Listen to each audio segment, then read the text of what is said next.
Audio book वाङ्मय 66 युग निर्माण योजना दर्शन स्वरूप व कार्यक्रम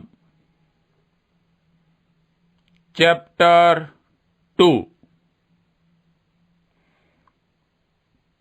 युग निर्माण योजना दर्शन और स्वरूप पार्ट 1 युग निर्माण आंदोलन और उसका प्रयोजन।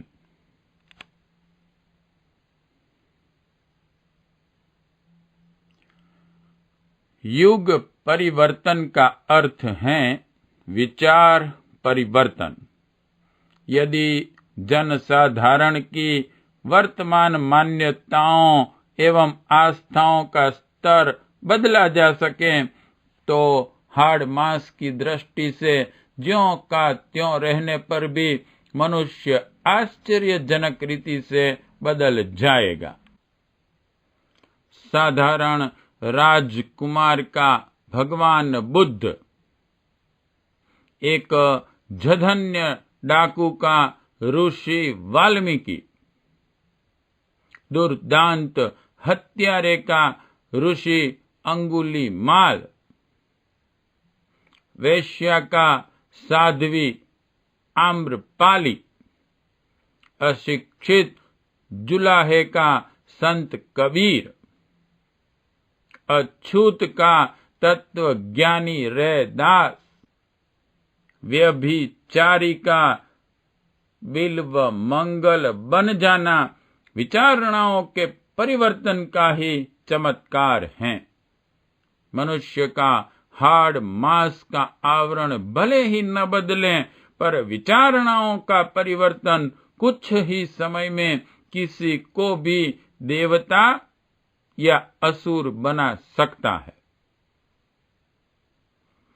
सामूहिक परिस्थितियों के बारे में यही बात लागू होती है। दुष्प्रवृत्तियों से ग्रसित व्यक्तियों का समूह जहां रहता है वहां नरक की दुर्गंध उड़ती है और दुख, दारिद्र्य एवं शोक का दावा नल जलता रहता है। किंतु वे व्यक्ति यदि अपनी गतिविधियों को बदल डालें तथा सज्जनोचित रीति नीति अपना लें तो देखते देखते वहीं स्वर्ग का अवतरण उपस्थित हो जाएगा। सुविधा एवं साधन सामग्री ऐसे वातावरण से सहज ही प्रचुर मात्रा में उपलब्ध हो जाती हैं। पारस्परिक स्नेह, सहयोग एवं सौजन्य के द्वारा बड़ी से बड़ी कठिनाई का हल संभव हो जाता है। भावना स्तर में प्रविष्ट हुई सत्प्रवृत्ति बाह्य जीवन को समृद्धियों एवं विभूतियों से सहज ही परिपूर्ण कर देती हैं।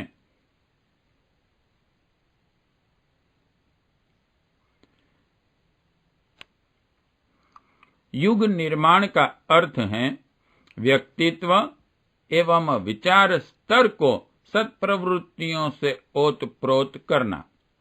विश्व शांति का यही एकमात्र मार्ग है। हमें इस पुण्य परंपरा को पुनर्जीवित करके नए युग के अवतरण में महत्वपूर्ण योगदान देना है। मानव जाति का भविष्य उज्जवल है। अगला समय स्वर्गीय संभावनाओं से ओतप्रोत है।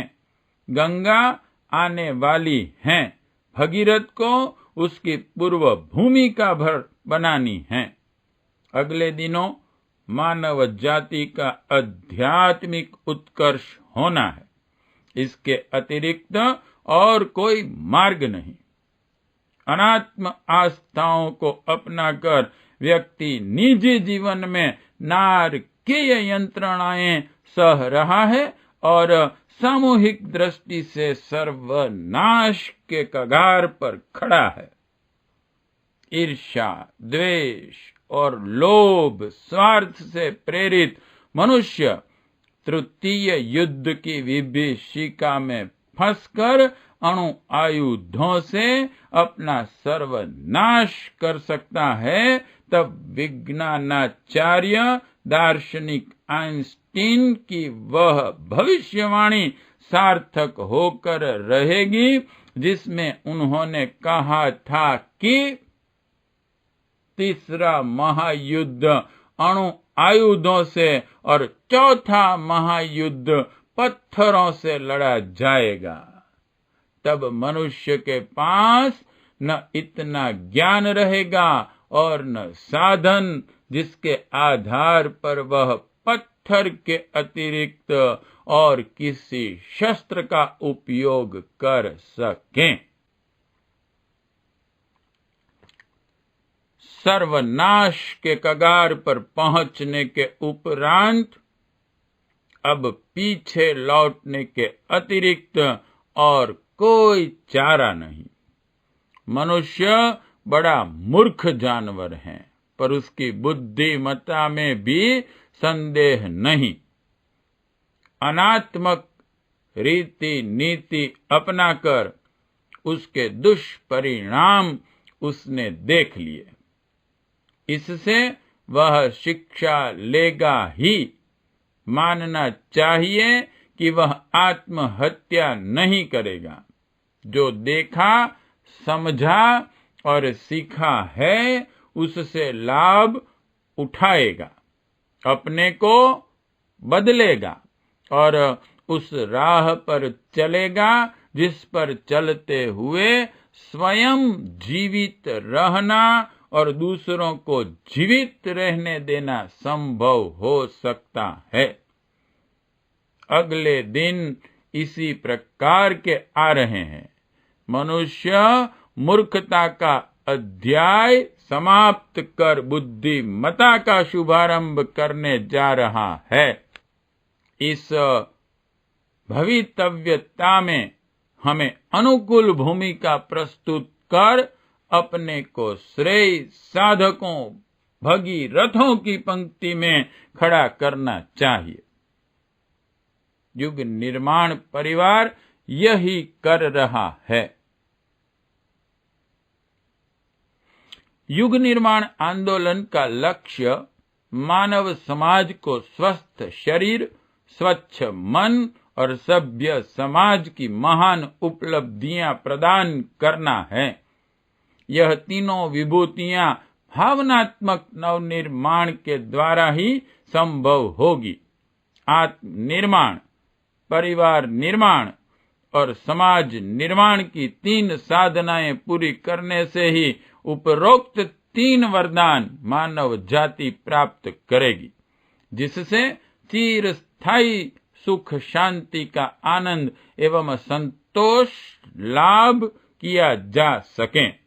धरती पर स्वर्ग का अवतरण इन्हीं भगीरथ प्रयत्नों द्वारा संभव होगा।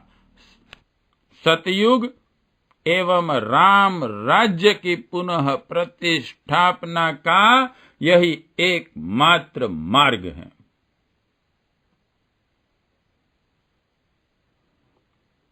अखंड ज्योति परिवार के छोटे से संगठन से इस परम पुनित अभियान का शुभारंभ किया गया था।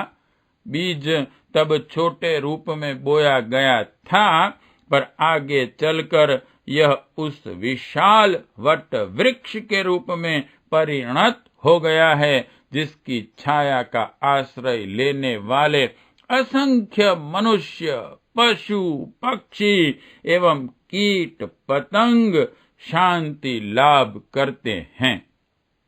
इस महान प्रयोजन के लिए जिस ज्ञान यज्ञ की विशालकाय व्यवस्था बनाई गई है, उसे इस युग की अनुपम योजना कहा जाए तो इसमें कुछ भी अत्युक्ति न होगी। बुरे या भले युगों में वस्तुओं या व्यक्तियों का बाह्य स्वरूप एक जैसा ही रहता है। नदी, पहाड़, बादल, पेड़, पशु, पक्षी, रात, दिन आदि से संपन्न संसार का स्वरूप सदा सर्वदा एक जैसा ही रहता है। मनुष्यों की आकृतियां भी एक जैसी ही रहती हैं। आहार, निद्रा, प्रजनन, सर्दी, गर्मी, कृषि, व्यवसाय आदि प्रक्रियाएं एक ही निर्धारित ढर्रे पर चलती रहती हैं। इन सब बातों का युग परिवर्तन पर कोई प्रभाव नहीं पड़ता। जो बदलता है वह तथ्य मानवीय दृष्टिकोण ही है।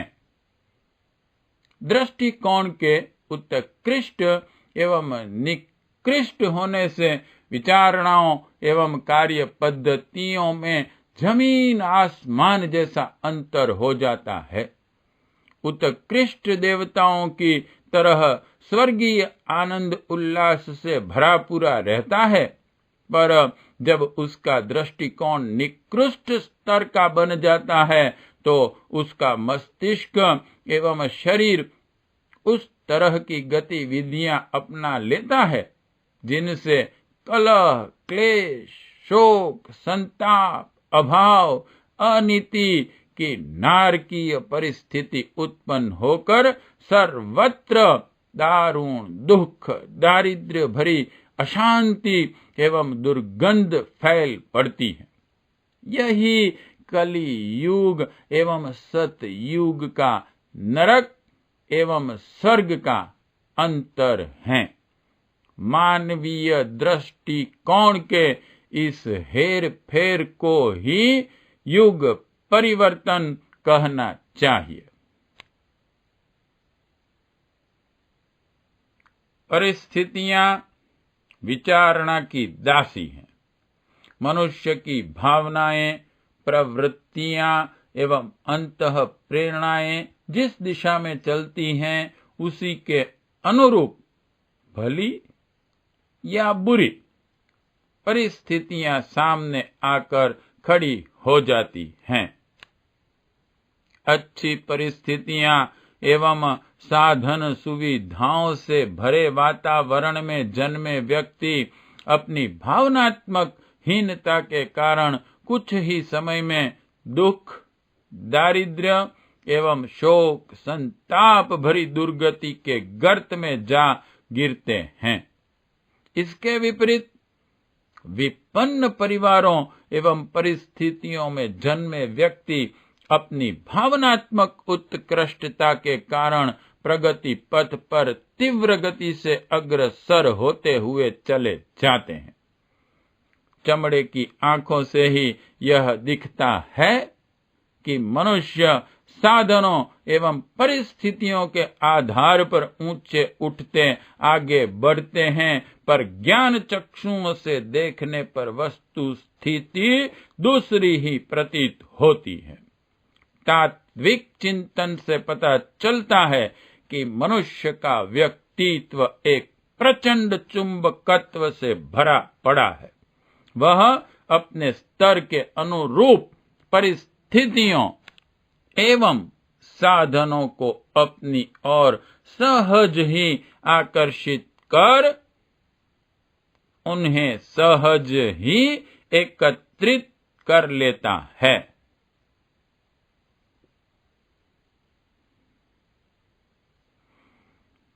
अध्यात्मवाद की शिक्षा यह है कि मनुष्य के व्यक्तित्व का स्तर ऊंचा उठाया जाए। इससे व्यक्तित्व और सामाजिक जीवन में सर्वांगीण सुख शांति का आविर्भाव होगा। यह भावनात्मक उत्कृष्टता जितनी बढ़ती जाएगी उसी अनुपात में व्यक्ति निजी जीवन में स्वर्गीय आनंद उल्लास का अनुभव करेगा और सामूहिक जीवन में सतयुग जैसी समृद्धि भरी अनुभूतियां सर्वत्र बिखरी दिखाई पड़ेगी।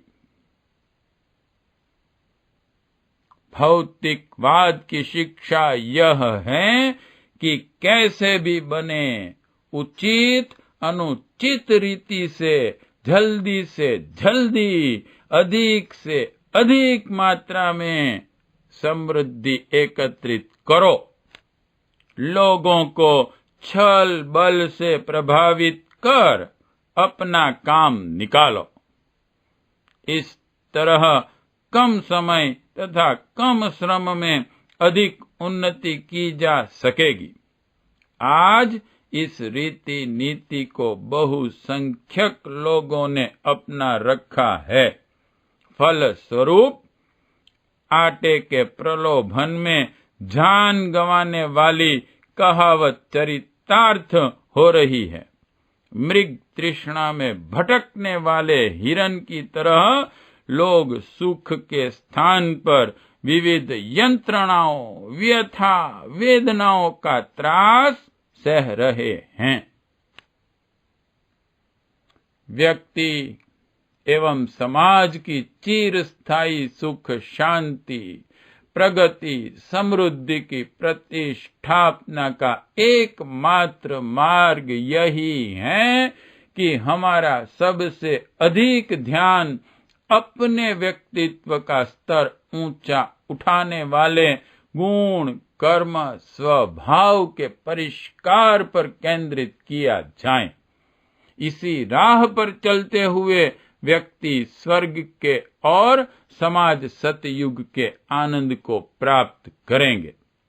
उनकी समस्त उलझी हुई समस्याओं का पथ प्रशस्त करना युग निर्माण योजना का उद्देश्य है।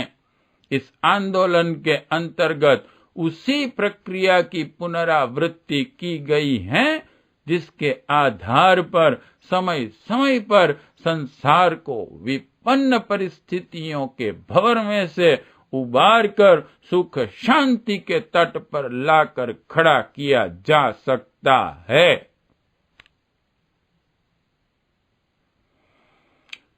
संसार में अगणित प्रकार के क्लेश, कलह, दुख, दारिद्र्य एवं शोक, संताप इसलिए उत्पन्न होते और बढ़ते हैं कि लोग अनीतिमूलक भौतिकवाद को अपने दृष्टिकोण में सम्मिलित कर लेते हैं।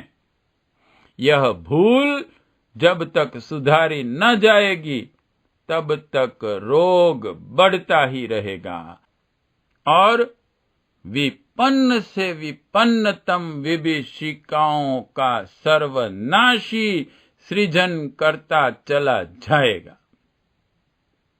इस अवरोध की चिकित्सा एक ही हो सकती है कि जिस कारण व्यथा उपजी थी उसे हटाया जाए। भौतिकवादी मान्यताओं का तिरस्कार कर उनके स्थान पर अध्यात्मवादी दृष्टिकोण की प्रतिष्ठापना द्वारा ही आंतरिक जीवन में सुख समृद्धि का लाभ लिया जा सकता है। इसी तथ्य को जनमानस में प्रविष्ट करते रहना साधु ब्राह्मणों का, अवतार देवताओं का एकमात्र उद्देश्य रहा है। पतनोन्मुख मानव स्वभाव पर नियंत्रण करने के लिए इस धर्म तंत्र को तत्वदर्शी मनुष्यों द्वारा सदा ही किसी न किसी रूप में गतिशील रखना पड़ता है। पर जब स्थिति अधिक विपन्न हो जाती है तब उसे विशेष रूप से विशेष विधि व्यवस्था के साथ कार्यान्वित किया जाता है। आज यही किया जा रहा है। युग निर्माण आंदोलन का प्रयोजन यही है कि जनमानस में इस तथ्य को गहराई तक प्रतिपादित किया जाए। हमारा भावनात्मक स्तर सुधरे तो बाह्य जीवन की समस्त परिस्थितियां सुधर जाएगी, समस्त अवरोध दूर हो जाएंगे और समस्त कष्टों से त्राण मिल जाएगा।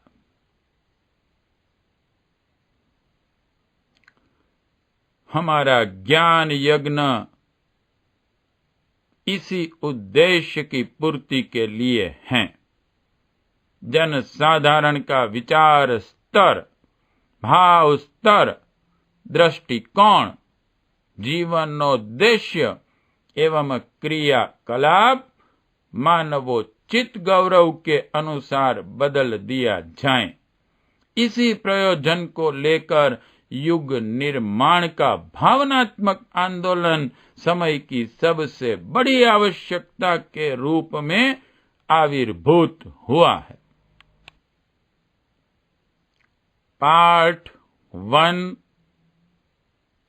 समाप्त।